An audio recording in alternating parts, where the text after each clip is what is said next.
মুজিবুর রহমান একটু ওয়েট করেন, একটু ওয়েট করেন। মাননীয় সদস্য মুজিবুর রহমান ওয়েট করেন। Hold on for a second, একটু অপেক্ষা করুন। আমাদের নেতা জিয়াউর রহমানকে আমি এটা তীব্র নিন্দা জানাই।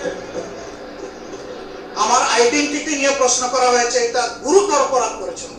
এতদিন ফজলুর রহমান ওরফে ফজা পাগলা জামাতকে নিয়ে এবং জামাতের আমিরকে নিয়ে বিভিন্ন রকম কুরুচিপূর্ণ মন্তব্য করেছেন, কিন্তু জামাত ভদ্র এবং শিক্ষিত দল বিদায় তার এই কুরুচিপূর্ণ বক্তব্যের কোনো জবাব দেয়নি। কিন্তু এই পাগলাটি মনে করেছে যে ও সারাদিন পাগলামি করেই যাবে আর জামাত বুঝি ওকে সবসময় ছাড় দিবে। আজকে সংসদে জামাতের বিরুদ্ধে এই ফজা পাগলা বিভিন্ন অপবাদ এবং কুরুচিপূর্ণ মন্তব্য করেছে। এই মন্তব্য এক পর্যায়ে স্পিকার থামাতে গেলেও তাকেও মানছিল না এই মানসিক ভারসাম্যহীন ফজা পাগলা। আমি আজকে বসুন, এই কথা শোনার চেষ্টা করুন। এই কথা আমাদের সদস্যবৃন্দ, একটা কথা আপনারা মনোযোগ দিয়ে শুনেন। সংসদে প্রত্যেক সদস্যের মুজিবুর রহমান একটু ওয়েট করেন, একটু ওয়েট করেন। মাননীয় সদস্য মুজিবুর রহমান ওয়েট করেন। Hold on for a second, একটু অপেক্ষা করুন।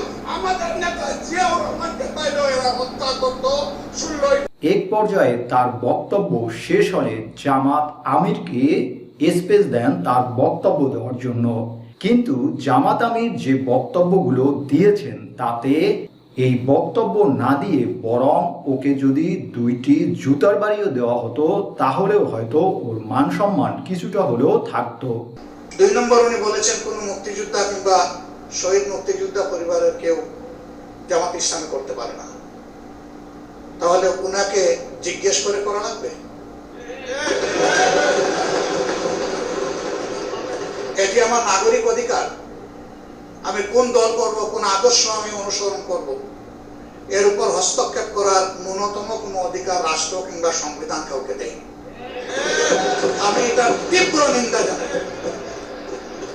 আমার আইডেন্টিটি নিয়ে প্রশ্ন করা হয়েছে, এটা গুরুতর অপরাধ করেছে।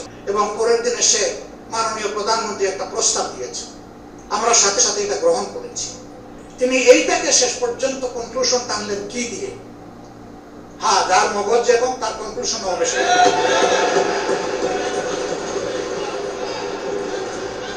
কথায় আছে একজন শিক্ষিত মানুষ সবসময় সবার উত্তর দেয় না, কিন্তু যখন উত্তর দেয় তখন ওর 14 গোষ্ঠী এই কথার দ্বারা শিক্ষা পায়।